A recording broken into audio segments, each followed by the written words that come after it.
서울 강남 한복판 우체국 문이 열리고 할머니 한 분이 들어섰어요. 사람들은 고개를 돌렸지만 단 한 명의 직원만이 따뜻하게 맞이했어요. 그녀는 몰랐어요. 이 평범한 할머니가 재벌 그룹 회장이며 자신의 미래를 시험하러 왔다는 것을.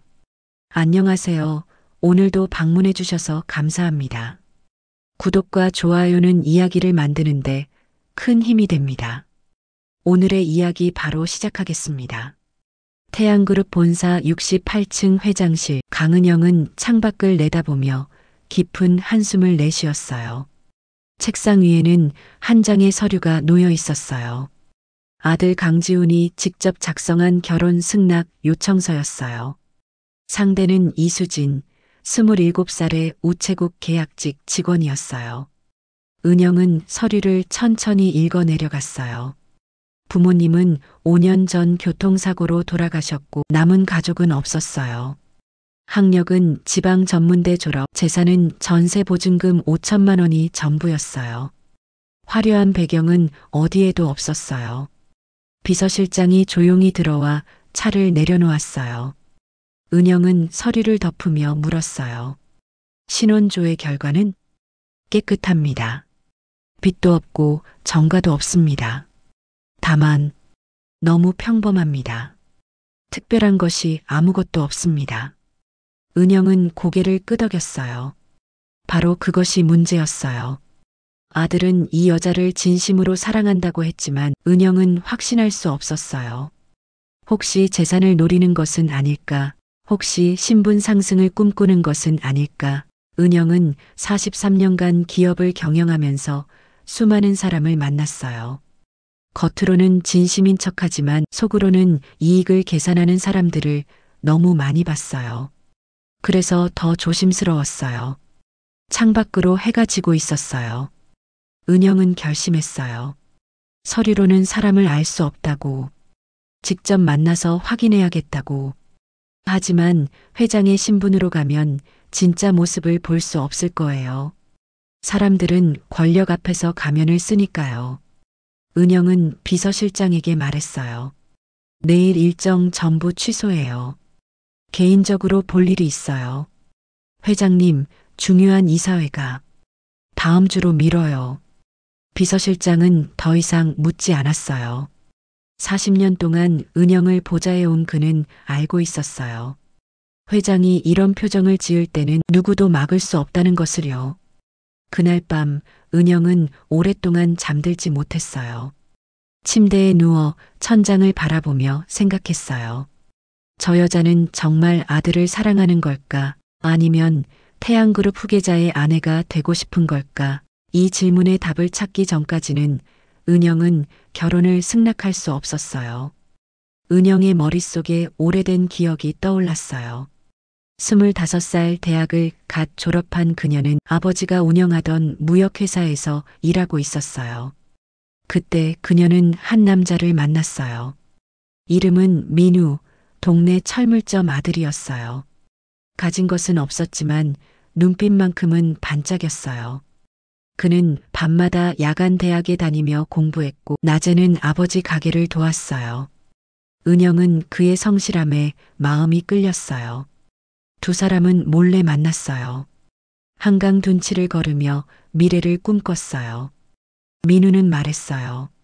언젠가 크게 성공해서 은영을 행복하게 해주겠다고. 은영은 웃으며 대답했어요. 돈은 중요하지 않다고, 함께 있으면 그것만으로 충분하다고. 하지만 은영의 아버지는 달랐어요. 딸이 철물점 아들과 만난다는 사실을 알고 격노했어요. 서재로 은영을 불러들였어요. 당장 헤어져. 너는 이 회사를 물려받을 사람이야. 철물점 며느리가 될 수는 없어. 아버지, 사랑이 전부는 아니에요? 사랑으로 밥 먹고 사니? 너는 세상 물정을 몰라. 은영은 울며 매달렸지만 아버지는 단호했어요. 결국 아버지는 민우를 직접 만났어요. 그리고 돈 봉투를 건넸어요. 민우는 봉투를 바닥에 던졌지만 아버지의 말은 그의 마음을 흔들었어요. 자네가 정말 은영이를 사랑한다면 떠나주게. 자네와 함께 있으면 은영이는 평생 가난하게 살 거야. 그게 사랑인가? 민우는 사흘 동안 고민했어요. 그리고 은영 앞에 나타났어요. 눈빛이 달라져 있었어요. 미안해요. 나는 당신을 행복하게 해줄 자신이 없어요. 당신은 더 나은 사람을 만나야 해요. 나는 안 돼요. 민우는 돌아섰어요. 은영은 뒤에서 불렀지만 그는 돌아보지 않았어요. 그날 이후 두 사람은 다시 만나지 못했어요. 은영은 얼마 후 아버지가 정해준 남자와 결혼했어요. 태양그룹 창업주의 아들이었어요.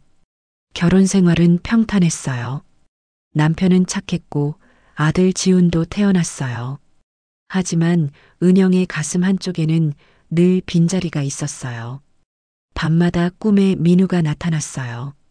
만약 그때 아버지를 거역했다면, 만약 민우가 포기하지 않았다면, 그런 생각을 할 때마다 가슴이 아팠어요. 남편은 10년 전 심장마비로 세상을 떠났어요. 은영은 홀로 그룹을 이끌며 살았어요. 그리고 지금 아들이 사랑하는 여자와 결혼하고 싶다고 했어요. 은영은 생각했어요. 혹시 저 여자도 43년 전 아버지처럼 돈을 보고 접근한 것은 아닐까? 혹시 아들이 43년 전 자신처럼 진심을 사랑이라고 착각하는 것은 아닐까? 은영은 결심했어요. 이번에는 실수하지 않겠다고. 직접 확인하겠다고. 저 여자가 진짜 아들을 사랑하는지 아니면 태양그룹을 사랑하는지. 다음 날 아침 은영은 평소보다 일찍 일어났어요. 거울 앞에 서서 자신을 바라봤어요. 68세의 나이에도 여전히 단정한 모습이었어요. 고급 양복, 정돈된 머리, 세련된 화장. 하지만 오늘은 이 모습으로 갈 수 없었어요. 은영은 드레스룸 깊숙한 곳으로 걸어갔어요. 평소 입지 않는 옷들이 걸려있는 구석이었어요. 손을 뻗어 낡은 외투 하나를 꺼냈어요. 40년 전 대학생 시절 입었던 옷이었어요.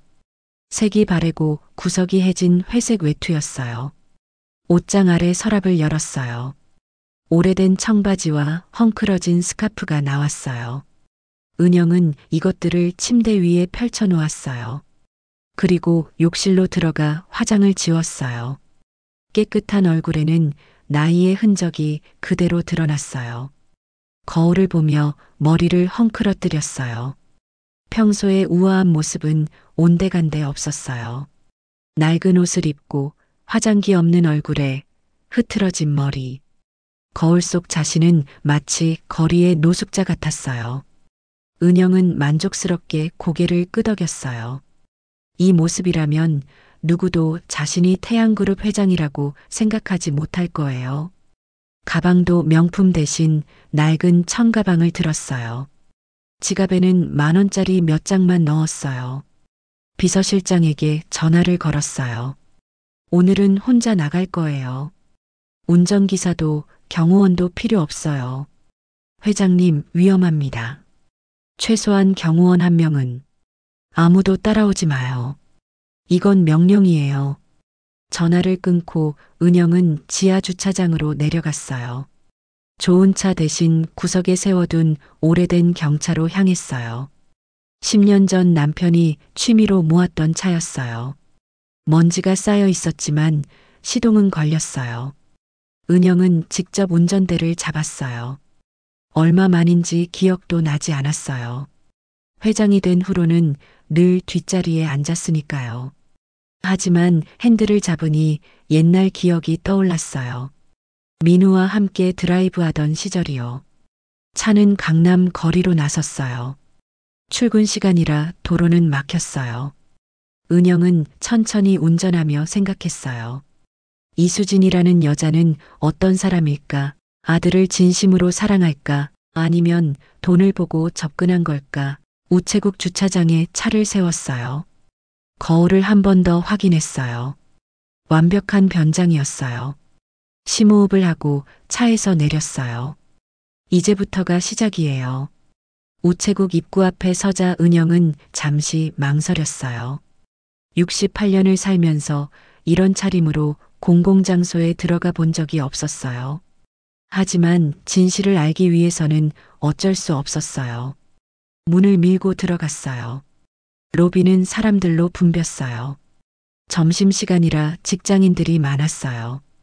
은영이 들어서자 몇몇 사람들의 시선이 느껴졌어요. 누군가는 힐끗 쳐다보고 고개를 돌렸어요. 누군가는 자리를 피해 옆으로 비켜섰어요. 은영은 그 시선들을 느끼며 걸었어요. 평소에는 사람들이 고개를 숙이고 인사했지만 지금은 모두가 외면했어요. 똑같은 사람인데 옷차림만 바뀌었을 뿐인데 대우가 이렇게 달라지다니. 대기 번호표를 뽑았어요. 158번이었어요. 의자에 앉으려 하자 옆에 앉아있던 젊은 여자가 가방을 들고 자리를 옮겼어요. 은영은 빈자리에 앉았어요. 주변 사람들은 슬쩍슬쩍 거리를 두었어요. 은영은 주위를 둘러봤어요. 창구는 5개였어요. 각 창구마다 직원들이 업무를 보고 있었어요. 은영은 그 중에서 이수진을 찾았어요. 사진으로 본 얼굴이었어요. 3번째 창구에 앉아 있었어요. 긴 머리를 단정하게 묶고 파란색 우체국 유니폼을 입은 모습이었어요. 얼굴은 화사하지 않았지만 밝은 미소를 띠고 있었어요. 손님에게 무언가를 설명하며 친절하게 웃고 있었어요. 은영은 지켜봤어요. 수지는 나이든 할머니 손님에게 천천히 또박또박 설명했어요. 할머니가 잘 못 알아듣자 다시 한 번 더 설명했어요. 짜증내지 않고 웃으며요. 번호가 불렸어요. 하지만 은영은 일부러 다른 창구로 갔어요.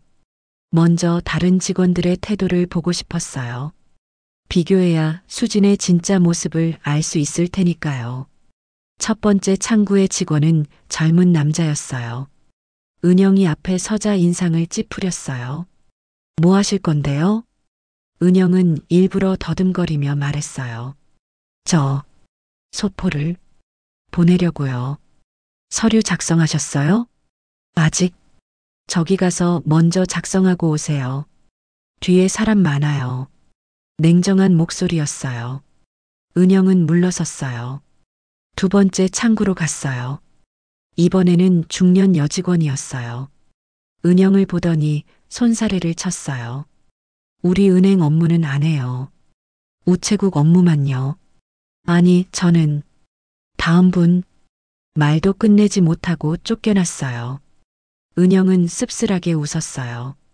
돈이 없고 초라한 옷을 입으면 사람 취급도 못 받는구나. 이게 세상이구나. 이제 수진의 차례였어요. 은영은 3번째 창구 앞에 섰어요. 수진은 고개를 들었어요. 그리고 웃었어요. 다른 직원들처럼 인상을 찌푸리지 않았어요.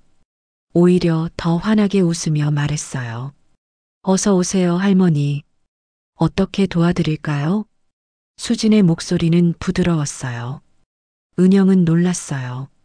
다른 직원들과는 완전히 달랐어요.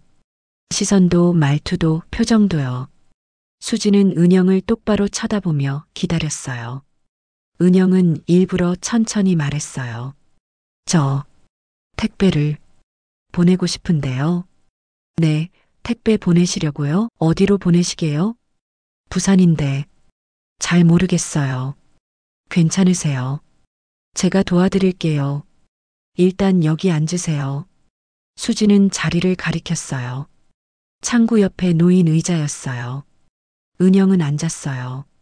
수지는 서류를 꺼내 은영 앞에 놓았어요. 주소를 여기에 적으시면 돼요. 천천히 하세요. 은영은 일부러 떨리는 손으로 펜을 들었어요. 글씨를 삐뚤빼뚤 썼어요. 수지는 옆에서 지켜보다가 말했어요. 할머니, 제가 받아 적어드릴까요? 아니, 제가 할게요. 네, 천천히 하세요. 시간 충분해요. 수지는 재촉하지 않았어요. 뒤에 손님들이 기다리고 있었지만 수지는 은영에게만 집중했어요. 은영이 서류를 다 작성하자 수지는 확인하며 말했어요. 잘 쓰셨어요. 우편 번호는 제가 찾아드릴게요. 컴퓨터를 두드리며 주소를 검색했어요. 그리고 서류에 정성스럽게 적어 넣었어요. 은영은 수진의 손을 봤어요. 깨끗하지만 거친 손이었어요. 일을 많이 한 손이었어요. 요금은 3,500원이에요. 은영은 지갑을 뒤적였어요.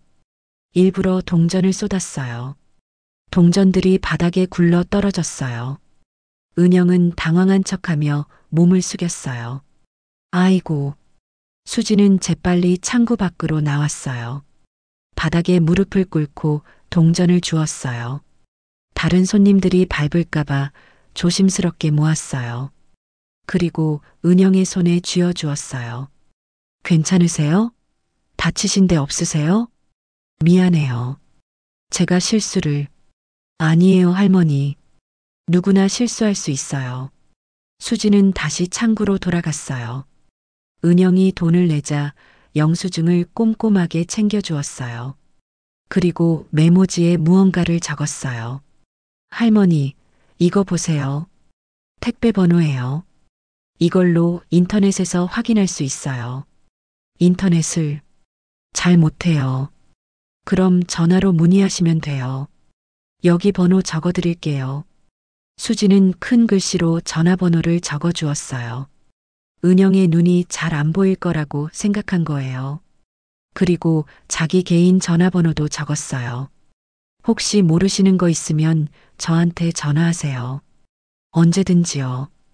은영은 메모지를 받아들었어요. 가슴이 뭉클했어요. 이 여자는 진짜였어요. 가식이 아니었어요. 회장의 아들 여자친구라서 친절한 게 아니었어요. 자신이 회장인 줄도 모르면서 이렇게 대해주는 거였어요. 감사합니다. 천만에요, 할머니. 조심히 가세요. 은영은 일어섰어요. 그리고 창구를 떠나려다 뒤돌아봤어요. 수지는 이미 다음 손님을 맞이하고 있었어요. 그 손님에게도 똑같이 친절했어요. 웃으며 차분하게 설명하고 있었어요. 은영은 우체국 밖으로 나왔어요. 하지만 바로 떠나지 않았어요. 건너편 카페로 들어가 창가 자리에 앉았어요. 우체국이 내려다 보이는 자리였어요. 커피를 시키고 수진을 지켜봤어요. 퇴근 시간이 되자 수진이 우체국 문을 나섰어요. 은영은 몸을 숨기며 지켜봤어요. 수진은 어디로 갈까? 어떤 생활을 할까? 수진은 편의점 앞에서 멈췄어요. 그리고 빵 몇 개를 샀어요. 편의점을 나서더니 입구에 앉아있던 노숙자에게 빵을 건넸어요. 노숙자는 고개를 숙여 감사 인사를 했어요. 수지는 웃으며 손을 흔들고 걸어갔어요. 은영의 눈시울이 붉어졌어요. 이 여자는 진짜였어요. 은영은 수진을 따라 조금 더 걸었어요. 수진은 버스 정류장에서 멈췄어요. 낡은 가방을 어깨에 메고 버스를 기다리는 모습이 소박했어요. 명품 가방도 화려한 옷도 없었어요. 평범한 직장인의 모습 그대로였어요. 버스가 오자 수지는 올라탔어요. 은영도 재빨리 같은 버스에 올랐어요. 뒷자리에 앉아 수진을 관찰했어요. 수지는 창가에 앉아 핸드폰을 꺼냈어요. 은영은 조심스럽게 엿봤어요. 3년은 넘게 쓴 듯한 핸드폰이었어요. 수지는 무언가를 열심히 타이핑하고 있었어요. 문자였어요.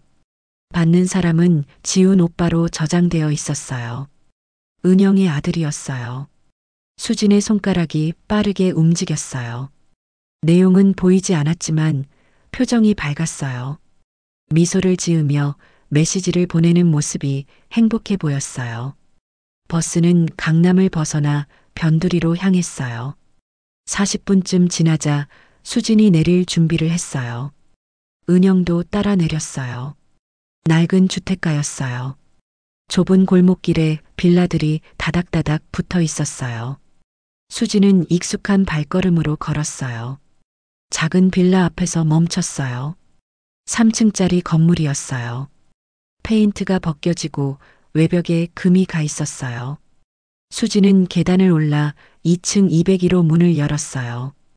은영은 건너편 골목에 숨어서 지켜봤어요. 창문으로 불빛이 새어나왔어요.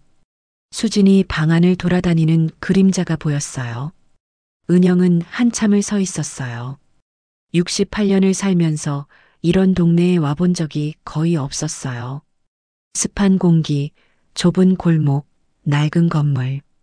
이곳이 수진의 집이었어요. 은영은 생각했어요. 만약 수진이 돈을 노렸다면 지훈에게 더 비싼 선물을 요구했을 거예요. 더 좋은 집으로 이사하고 싶다고 말했을 거예요. 하지만 수진은 이 낡은 빌라에서 혼자 살고 있었어요. 명품도 없고 사치도 없었어요. 다음 날 은영은 다시 우체국으로 갔어요. 이번에는 더 철저하게 변장했어요. 모자를 눌러쓰고 선글라스까지 껴서 얼굴을 가렸어요. 수진의 창구로 갔어요. 수진은 은영을 알아봤어요. 어제 택배 보내던 할머니라는 걸 기억하고 있었어요. 수진의 얼굴이 환해졌어요. 마치 오랜 친구를 만난 것처럼 반가워했어요. 은영은 일부러 키오스크 사용법을 물어봤어요. 수진은 자리에서 일어나 직접 시연해 주었어요. 손을 잡고 화면을 하나하나 가르쳐 줬어요. 천천히 이해할 때까지요. 퇴근 시간이 지났는데도 수진은 서두르지 않았어요. 다른 직원들이 하나둘 퇴근하는데도 수진은 은영 곁에 남아 끝까지 도와줬어요. 은영은 일부러 여러 번 같은 질문을 했어요. 하지만 수진은 짜증내지 않았어요.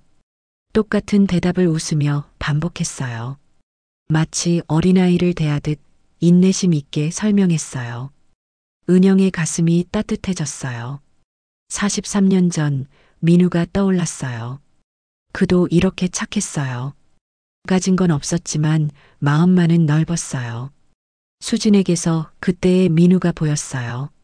가난하지만 진실했던 그 시절의 사랑이요. 일주일 동안 은영은 수진을 관찰했어요. 매일 다른 모습으로 우체국을 찾아갔어요. 때로는 택배를, 때로는 등기를, 때로는 통장을 만들러 갔어요. 수진은 매번 친절했어요. 변함없이 웃으며 도와줬어요. 은영은 수진의 일상을 지켜봤어요. 출근길에 지하철역 앞에서 헌 옷을 모금하는 할머니에게 옷을 기부했어요. 퇴근길에는 길 잃은 할아버지를 파출소까지 데려다 줬어요. 점심시간에는 도시락을 싸와서 혼자 먹었어요.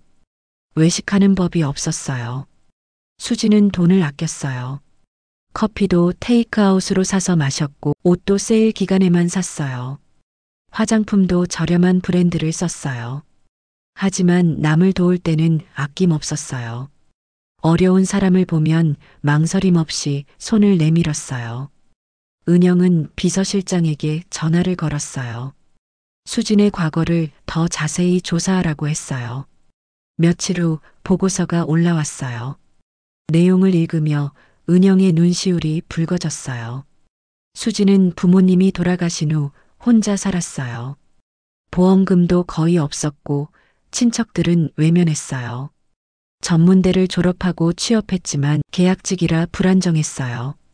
그럼에도 매달 10만 원씩 고아원에 기부하고 있었어요. 보고서 마지막 장에는 지훈과의 만남이 적혀 있었어요. 1년 전 우체국에서 처음 만났어요. 지훈이 급한 서류를 보내러 왔는데 수진이 친절하게 도와줬어요. 그날 이후 지훈은 자주 우체국을 찾았어요. 수진을 보기 위해서요. 둘은 친구가 됐고 점차 사랑으로 발전했어요. 지훈은 자신이 재벌 2세라는 사실을 숨겼어요. 수진은 지훈을 평범한 회사원으로만 알았어요. 6개월 전 지훈이 진실을 밝혔을 때 수진은 놀랐어요. 하지만 헤어지지 않았어요. 수진은 지훈에게 딱 한 가지를 부탁했어요. 부모님께 정식으로 인사하고 싶다고요. 결혼은 서두르지 말고 먼저 가족의 허락을 받고 싶다고요. 가슴이 벅차올랐어요. 수지는 돈을 보지 않았어요. 지위를 보지 않았어요. 그저 지훈이라는 사람을 봤어요. 진심으로 사랑했어요. 마치 43년 전 은영이 민우를 사랑했던 것처럼요. 그날 저녁 은영은 지훈을 불렀어요. 회장실이 아니라 집으로 불렀어요. 아들과 단둘이 앉아 차를 마셨어요. 지훈의 얼굴에는 긴장이 역력했어요. 은영은 조용히 물었어요. 정말 수진을 사랑하느냐고요. 지훈은 고개를 끄덕였어요. 눈빛이 진지했어요. 은영은 더 이상 묻지 않았어요. 아들의 눈에서 43년 전 자신의 모습이 보였어요. 민우를 향했던 그 간절함이요. 은영은 결심했어요. 이번에는 놓치지 않겠다고요. 일주일 후 은영은 수진에게 연락했어요. 지훈을 통해서가 아니라 직접 전화를 걸었어요. 수진은 놀랐어요. 회장님께서 직접 전화를 주실 줄 몰랐어요. 은영은 차분하게 말했어요. 한번 만나고 싶다고요. 약속 장소는 조용한 찻집이었어요. 수진은 30분 일찍 도착했어요. 긴장한 표정으로 메뉴판을 들여다봤어요. 은영이 도착했을 때 수진은 일어나 깊이 인사했어요. 떨리는 손으로 악수를 청했어요. 두 사람은 마주 앉았어요. 은영은 수진을 천천히 살폈어요. 화장을 연하게 했지만 긴장이 역력했어요. 손을 무릎 위에 모으고 허리를 꼿꼿이 세운 모습이 예의 바랐어요. 은영은 차를 한 모금 마시고 입을 열었어요. 지난 일주일 동안의 일을 말했어요. 자신이 변장하고 우체국에 갔던 것, 수진을 지켜본 것, 모든 걸 확인했다는 것을요. 수진의 얼굴이 창백해졌어요. 눈물이 그렁그렁 맺혔어요. 은영은 손수건을 건넸어요. 수진은 울먹이며 말했어요. 죄송하다고, 지훈을 진심으로 사랑한다고 결코 재산을 노린 게 아니라고요. 은영은 고개를 저었어요. 사과할 필요 없다고, 오히려 자신이 미안하다고요. 의심해서 미안하다고요. 은영은 수진의 손을 잡았어요. 68세 노인의 손과 27세 젊은이의 손이 포개졌어요. 은영은 조용히 말했어요. 결혼을 허락한다고요. 아니, 허락이 아니라 축복한다고요. 수진 같은 며느리를 만나게 돼 감사하다고요. 수진은 눈물을 흘렸어요. 감사하다고, 실망시키지 않겠다고, 평생 지훈을 잘 보살피겠다고 약속했어요. 은영도 눈가가 촉촉해졌어요. 43년 전 자신이 못 이룬 사랑을 아들이 이루는 것 같았어요. 그날 저녁 은영은 혼자 서재에 앉았어요. 오래된 앨범을 꺼냈어요. 43년 전 사진들이 담겨 있었어요. 젊은 날의 자신과 민우가 웃고 있는 사진이었어요. 은영은 사진을 쓰다듬으며 중얼거렸어요. 민우에게 미안하다고요. 그때 포기하지 말았어야 했다고요. 하지만 이제는 후회하지 않겠다고요. 아들만큼은 진짜 사랑을 지키게 하겠다고요. 그것이 자신이 할 수 있는 마지막 선물이라고요. 한 달 후 은영은 정식으로 약혼식을 열었어요. 조촐하지만 따뜻한 자리였어요. 수지는 수수한 드레스를 입고 지훈 옆에 섰어요. 두 사람의 얼굴에는 행복이 가득했어요. 은영은 무대 위에 올라 축사를 했어요. 사랑은 신분이나 재산이 아니라 진심에서 시작된다고요. 수지는 가진 것은 없었지만 마음만은 가장 부자라고요. 그런 며느리를 맞이하게 돼 자랑스럽다고요. 하객들은 박수를 보냈어요. 약혼식이 끝나고 수진이 은영에게 다가왔어요. 꽃다발을 건네며 감사 인사를 했어요. 은영은 수진을 꼭 안아줬어요. 따뜻한 포옹이었어요. 어머니가 딸을 안아주듯 진심으로 환영하는 마음이 담겨 있었어요. 그날 밤 은영은 민우에게 편지를 썼어요. 보낼 수 없는 편지였지만 마음을 담았어요. 43년 전 사랑은 이루지 못했지만 후회하지 않는다고요. 그 사랑 덕분에 진짜 사랑이 무엇인지 알았다고요. 그리고 이제 아들의 사랑을 지켜줄 수 있게 됐다고요. 편지를 봉투에 넣고 서랍 깊숙이 넣었어요. 창밖으로 달빛이 쏟아졌어요. 은영은 미소 지으며 잠들었어요. 43년 만에 처음으로 평온한 잠이었어요. 오늘 이야기는 여기까지입니다. 오늘도 좋은 하루 되세요. 감사합니다.